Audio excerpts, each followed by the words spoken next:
전남 도의회 최상국 보건복지환경위원장님께서 신종감염병 대응 정책 제안을 주제로 발표해 주시겠습니다. 예, 반갑습니다. 전남도의 보건복지환경위원장 최성국 도의원입니다.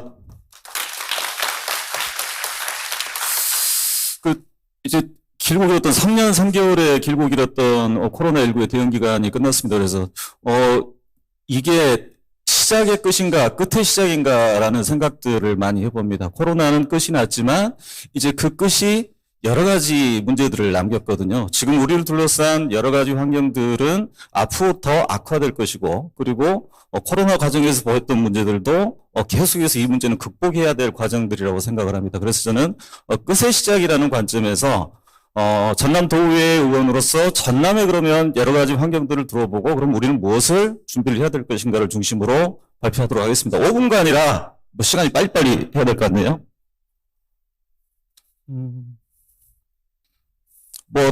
환자 통계가 잘 아실 테고 전남은 인구의 57%인 103만 7천 명이 확진되고 누적 사망자는 약 1천 명이 넘었다라는 결과입니다. 전남을 둘러싼 제가 이제 복지 분야도 이제 보고 있습니다만 여러 가지 복지 환경이 좋지는 않습니다. 왜냐하면 전국 최고의 노령화율을 보이고 있고 25.5% 정도 되고요. 또 장애인 저소득층 등 감염병 대응에 취약한 응급 비율이 높지만 사실은 이제 의료 인력 부족 문제가 이번 과정을 통해서 두드러지기 저는 나타났다라고 봅니다. 감염병 장기화로 인한 피로 누적, 백신 부작용 피해, 또 거리 두기로 인한 사회적 비용 증가와 고립, 또 소득 양극화의 문제들은 여전히 우리에게 남겨져 있는 문제입니다. 최근에 보면은 가장 중요한 게 제가 이제 환경 분야도 이제 맡고 있습니다만, 탄소중립과 관련된 내용입니다만, 탄소중립 2050 얘기를 많이 하잖아요. 전남 같은 경우는 이제 올해 초까지 200년 만에 큰 가뭄을 겪었습니다. 그만큼 기후변화가 계속해서 빈도는 커지고, 빈도는 계속해서 빈번해지고, 강도는 훨씬 더 세지고 있다고 보시면 될 것 같습니다. 예, 감염병 발생 주기는 단축되고 피해 규모는 계속해서 확대될 것이다라는 것이죠. 이 두 번째 단락 보시면 신종감염병이 60% 이상은 동물병원체가 사람으로 전이돼 인수 공통 전염병이죠. 이 중 71.8%는 야생동물에서 유래된 것으로 밝혀지고 있다라는 겁니다. 여기 보시면 사스, 신종플루, 메르스, 코로나 이 간격들을 보시면 계속해서 이제 짧아지고 있다고 보시면 될 것 같고요. 예, 지구온난화 관련해서 이제 잠깐 말씀을 드리면 지금 이제 전남의 폭염일수 같은 경우, 폭염일수나 그다음에 열대야일수는 앞으로 2100년까지 진행이 된다고 봤을 때 지금 현재 일수보다 약 2.5배에서 3.5배 정도 계속해서 증가할 것이다라고 보고가 됐습니다. 그렇다면 이것은 무엇을 의미하느냐? 두 번째 한번 봐볼까요? 최근 하와이드 연구팀에서 병원성 질병의 375개 중에서 절반이 훨씬 넘는 218개가 기후변화에 영향을 받는 사실을 밝혀냈다라고 되어 있고, 2030년이 되면 열대성 전염병인 말라리아에 걸리는 사람들이 계속해서 늘어날 것이다라는 연구 보고도 있고요. 이제 최근에 이제 영구동토층이 계속해서 이제 늘어나고 있는데 2016년에 러시아에서 이제 희한한 사건이 발생을 했었죠. 탄저병이 사라진 줄 알았던 탄저병이 발생을 해가지고 당시 이제 양치기 목동 한 명이 사망을 하게 됐습니다. 그러니까 인류의 역사상 사라졌던 그 전염병들이 새롭게 영구동토층이 늘면서 발생을 하고 있다는 것이죠. 말라스카에서는 금세기 초기에 발생했었던 스페인 독감 거의 5천만 명이 죽었나요? 스페인 독감의 병균이 발견되기도 했고요. 그 외에 여러 가지 천연도와 산패스트균 같은 부분들이 새롭게 발생할 가능성들이 대두되고 있다라고 보고 있습니다. 예. 그런데 세계 기후 변화의 속도보다 한반도의 기후 변화의 속도는 훨씬 더 좀 빠르다라고 보시면 될 것 같습니다.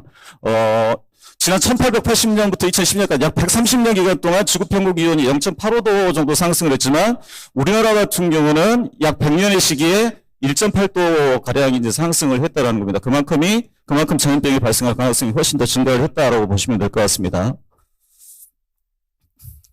예.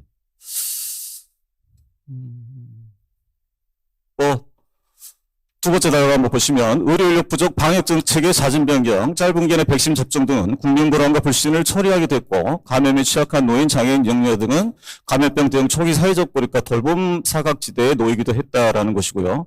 물론 반면에 전남은 너무 잘했다라는 평가가 지배적이고요. 저도 이제 의회에서 보고를 받으면서 참 이게 잘했다라는 말씀을 참 여러 번 드리기도 했었습니다. 오늘 제가 이제 말씀드리려고 하는 거는 팬데믹 기간에 이슈화됐던 의료인력 부족 사태와 노인, 영유아 등 사회 취약계층에 대한 돌봄의 문제 등 몇 가지 정책적 대안을 제시를 해보고자 합니다.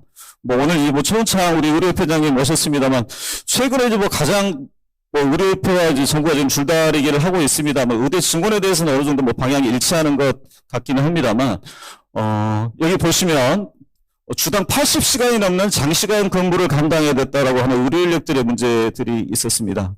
예. 그리고, 감염병 사태에 대응하기 위해서는 공공의료를 중심으로 한 의료 전달 체계가 구축돼야 하지만, 전남의 공공의료는 아까도 우리 김대현 원장님 계셨습니다만, 지금 보니까 40% 정도밖에 안 찼다라고 그러더라고요. 이후에 이 적자 부분을 사실은 이제 매년 의료원에서 그 예산 부족으로 적자 부분과 관련해서 이제 의의로 넘어오긴 합니다만, 이때도 또 적자라고 얘기를 합니다만, 앞으로 이 문제는 더 점점 심화될 것 같습니다. 공공의료 체계를 과연 어떻게 바라봐야 할 것인가에 대해서 정부에서도 그렇게 많은 기원을 얻었음에도 불구하고 이 부분을 계속해서 방치하고 있다라는 것, 저는 이 부분은 상당히 좀 문제가 있다라고 봅니다. 당연히 코로나 블루 문제는 계속해서 나오고 있는 거고요. 사회적 고립도의 결과를 보시면은, 코로나 이전 27.7%에서 코로나, 과정에서 34.1%로 계속해서 증가를 하고 있고, 또 청소년 정신건강 사이버 상담 건수도 계속해서 이제 증가를 하고 있는 추세를 보이고 있습니다. 따라서, 감염병 확산 대비 긴급 돌봄 확대와 또 우울감 해소를 위한 상담 지원 등, 체계적인 보호 체계를 이제 다시 한번 좀 고민을 해야 될 때가 왔다라는 생각을 해봅니다. 예, 감염병 세대인 영유아 및 아동 발달 지원 대책 마련 이 부분인데요. 최근에 서울시에서 좀 중요한 사례가 있었던 것 같아요.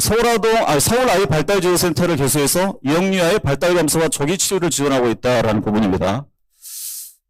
사실 이제 이 그림을 보면서 상당히 좀 마음이 좀 아팠어요. 우리 아이들 같은 경우는 특히 영유아가 문제가 되는데, 영유아는 발달 단계로 본다면 2살부터 3살까지가 어려의 폭발적 시기라고 얘기를 합니다. 즉 이때에 언어가 제대로 학습되지 않으면 이후에 여러 가지 학습 능력이 저하될 수밖에 없다라는 건데요. 근데 이 그림을 보시면 아이들이, 여기는 잘 안 보입니다만 덩치가 큰 수유 이렇게 돼 있더라고요. 얼굴을 모르는 겁니다. 얼굴을.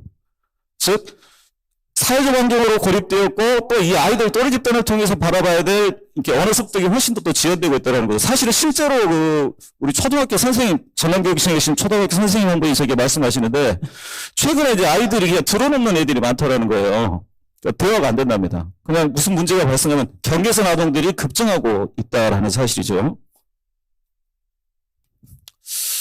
여기에 이제 우리 또 영유아 문제뿐만 아니라 전남 같은 경우는 또 다문화 가정들이 많습니다. 전남의 다문화 학생 비율이 전국에서 가장 높습니다. 한 5.7% 정도 되는데요. 근데 이 다문화 학생들의 가장 큰 문제가 뭐냐면은 부모하고 대화 시간이 일반 청소년이나 영유아에 비해서 훨씬 더 짧다라는 겁니다. 즉 부모하고 그만큼 대화를 안 한다라는 거죠. 즉 유치원에 못 가 부모와의 대화 시간이 더 단절되고 그러면서 훨씬 더 이제 언어 습득의 능력들이 완전하게 저하돼 버렸거든요. 앞으로 이 문제는 앞으로도 계속해서 좀 후유증을 좀 남길 것이다라고 봅니다.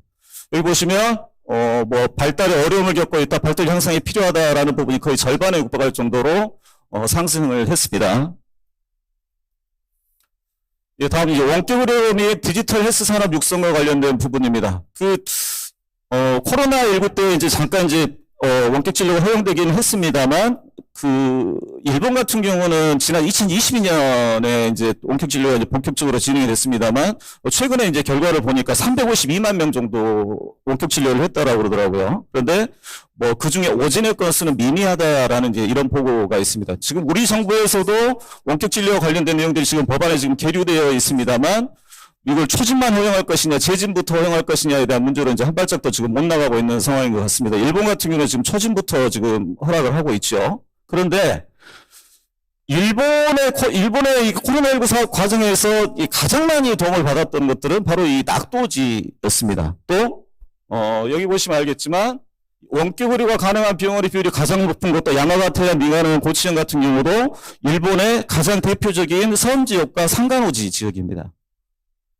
이것은 바로 전남이 뭐 다 아시겠지만 가장 많은 예를 들어 섬을 가지고 상간호지가 많은 것인데 우리나라가 의료 접근성이 다른 나라보다 뛰어나다고는 주장도 있지만 저는 전남의 환경은 그것과는 좀 거리가 멀다라고 생각을 합니다.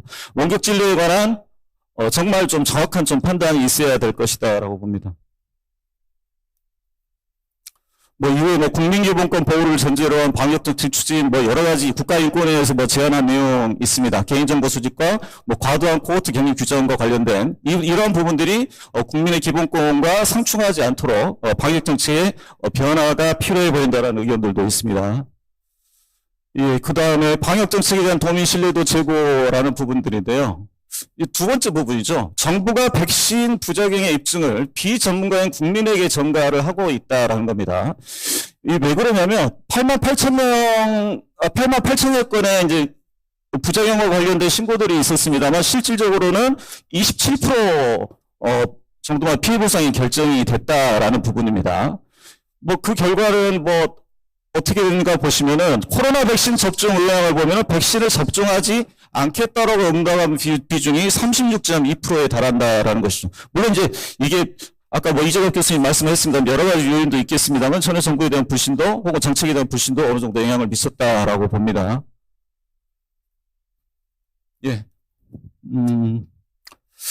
그 어떤 과정들을 보면서 그 뭐 전남의 여러 가지 이제 의료 현실을 목도를 합니다만 앞으로 다가올 환경은 저는 훨씬 뭐 밝거나 그러지는 않다라고 봅니다. 최근에 이제 우리 전남보건복지국 중심으로 해서 백서를 만들고 있다라는 얘기를 들었습니다. 그런데 상당히 좋은 저는 경험을 많이 했다라고 봐요. 예를 들어 이제 우리 생활치료센터라든가 또 민간 영역의 동원체계라든가 이런 부분들은 앞으로 저는 이런 부분들은 그냥 지나갈 것들이 아니라 백서를 통해서 자산화해야 된다라고 생각합니다. 이후에 닥쳐올 위기에 어떻게 대응할 수 있을 것인가에 대한 어떤 그런 데이터 축적이나 모범을 만들어야 되겠다라는 생각을 하고요.